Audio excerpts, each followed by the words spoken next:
मंडळी नमस्कार, मी सुशील कुलकर्णी. आपण पाहता अॅनालायझर.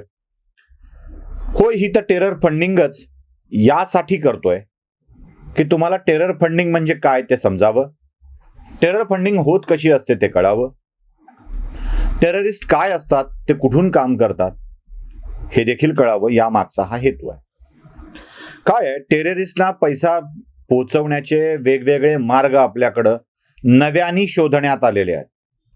आपण वेगवेगळे उपाय करतो, पण त्या उपायावरही मात करत टेररिस्टना फंडिंग करण्याचं काम चालू असतं. या दहशतवादी मंडळींनी, अंडरवर्ल्डच्या मंडळींनी आपल्या दोन सिस्टीम फार बेमालूमपणे उभा केलेल्या असतात.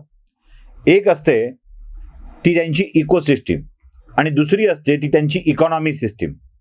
आणि या दोन्ही सिस्टीम लवकर समजून घेणं आवश्यक आहे. काय बघा, इकोसिस्टीम कसं काम करते.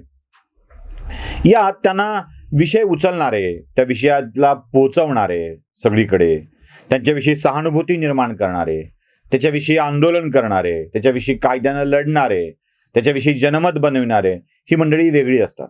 म्हणजे ती वेगवेगळं काम आपलं करत राहतात. म्हणजे उगीच एखाद्याला अटक झाली, एखादा माणूस म्हणाला की हे झालं नाही पाहिजे किंवा देशामध्ये हे चूक होत आहे. उदाहरणार्थ JNU मध्ये घोषणा झाल्या, भारत तेरे तुकडे होंगे वाल्यासारख्या घोषणा, किंवा JNU मध्ये घोषणा झाल्या, अफजल हम शर्मिंदा है, तेरे कातिल जिंदा है, अशा स्वरूपाची विधानं करण्यात आली की ती विधानं म्हणजे अभिव्यक्ती होती असा गळा काढणारी काही मंडळी असतात आणि ती गळा काढत राहतात. आता हा गळा काढला गेला आहे म्हणून त्याला काही प्रसार माध्यमं चांगलं स्थान देत राहतात, यांची अभिव्यक्ती स्वातंत्र्य आहे म्हणून. नक्षलवादांच्या बाबतीत देखील असंच आहे. आजकाल क्विंट, वायर यासारखी काही ऑनलाईन माध्यमं निघालेली आहेत, जी लगेच्या लगे यांची लेख तयार असतात. हॉटेलमध्ये गेल्यावर तुम्ही एखादा पदार्थ ऑर्डर करावा आणि तो 2 मिनिटाच्या आत हॉटेलवाने तुम्हाला सर्व करावा, तसं काम आहे हे. म्हणजे यांच्याकडे सगळं स्ट्रक्चर तयार असतं, सगळी लेख तयार असतात, व्हिडिओज तयार असतात, सगळं तयार असतं, करणे ठरलेलं असतं आणि ते आपल्या समोर मांडत राहतात. मग याच्याविषयी आंदोलन करणारी मंडळी, याच्याविषयी कोर्टात जाणारी मंडळी, तिथे वकील तयार आहेत, तिथे लगेच त्याच्या बातम्या काढणारी मंडळी तयार आहेत, त्याच्या बातम्या छापून येतात, आंतरराष्ट्रीय मीडियात बातम्या छापून येतात, देशभरातल्या मीडियात बातम्या छापून येतात. इथले डावे बिवे साम्यवादी समाजवादी लगेच त्याची तळ उचलायला तयार असतात. हे सगळी इकोसिस्टीम झाली. आणि एक असते इकॉनॉमी सिस्टीम.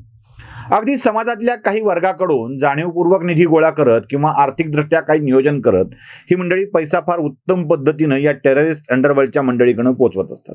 मी तुम्हाला नमुना म्हणून एक व्हिडिओ दाखवतोय. त्या व्हिडिओ सोबत म्हणजे त्यातले आवाज तुम्हाला काही ऐकायला येतील. हा व्हिडिओ फार रंजक आहे, बघा. दूसरा टायर खोला है, इस टायर के अंदर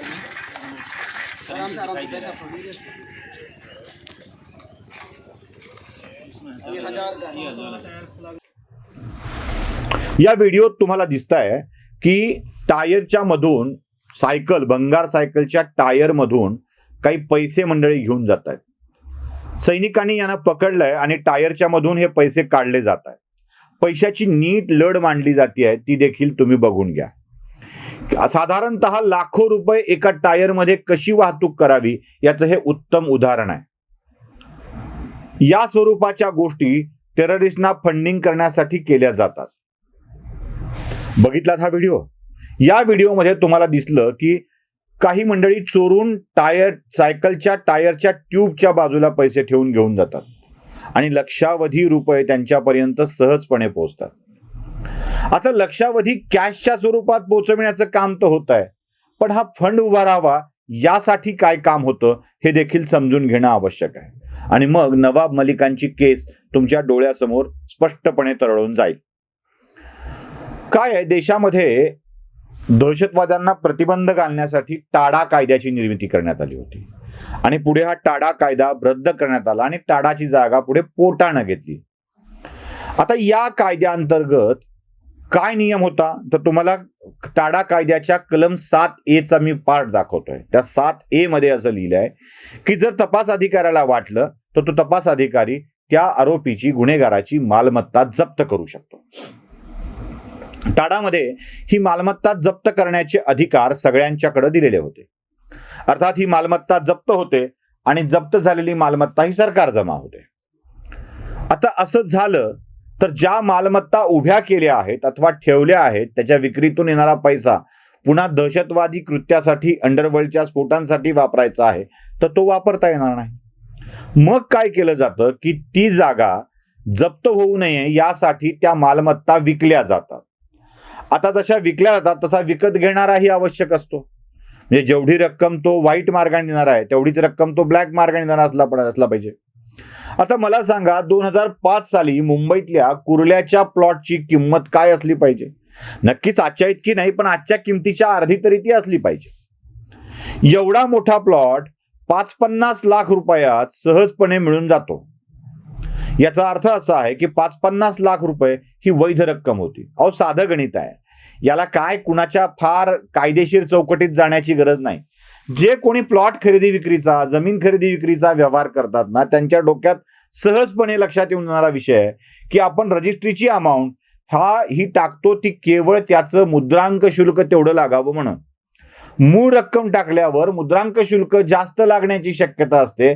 त्यामुळे एक साधा प्रश्न आपल्याकडे विचारला जातो, रक्कम व्हाईट किती देणार, ब्लॅक किती देणार? साधारणतः आपला अंदाज असा असतो, आपल्याकडे अशी पद्धत असते की जेवढी रक्कम व्हाईटची आहे तेवढीच ती ब्लॅकने द्यावी लागते. म्हणजे नवाब मलिकांनी ही प्रॉपर्टी विकत घेताना ब्लॅकची रक्कम दिली असणार, म्हणजे नाकारता येत नाही ती शक्यता. बरं, स्वतः नवाब मलिक या प्लॉटची किंमत 20 लाख नाही तर 50 लाख असल्याचं आपल्या वकिलाकरवी कोर्टात सांगतात. म्हणजे रक्कम जास्त दिल्याचंही कबूल करतात. आणि ही मालमत्ता कोणाच्या मालकीची आहे, त्याचा कुलमुखत्यार कोण नेमलं होतं, त्याचं ट्रान्सफर कोणाकडे झाली आहे आणि कोण कुलमुखत्यार नेमून विकली आहे, या सगळ्याचा आढावा घेतल्यावर लक्षात येतं की या सगळ्यामध्ये अंडरवर्ल्डशी संबंधित माणसं आहेत. दाऊदचा भाऊ, दाऊदची बहीण, त्याचे फॅमिली मेंबर्स, हे सगळे याच्यामध्ये सहभागी आहेत. आणि या सगळ्यांच्याकडे मिळणारा पैसा हा गँगवॉरसाठी जातो, अंडरवर्ल्डसाठी जातो, दहशतवादासाठी जातो.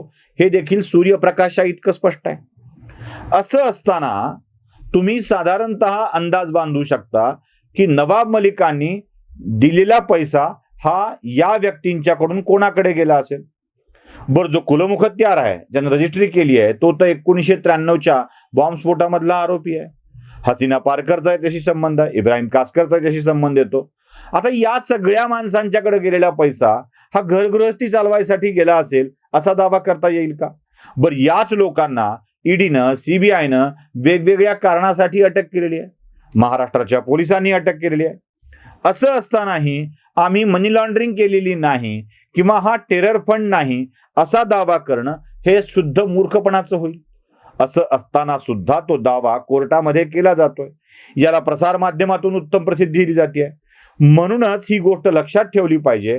टाडा कायद्याअंतर्गत रद्द करणे म्हणजे जप्त करणारी मालमत्ता ही विकून टाकून त्यातून पैसा उभारून तो पैसा आपल्या कारवायांसाठी वापरला जातो आणि हा पैसा जो उपलब्ध करून देतो हा टेरर फंडिंगच करत असतो. हे सूर्यप्रकाशा इतकं स्पष्ट सगळ्या जगाला लख्खपणे कळतं आहे, पण आमच्या माध्यमांना कळत नाही. याचंच दुःख जास्त वाटतं. नमस्कार.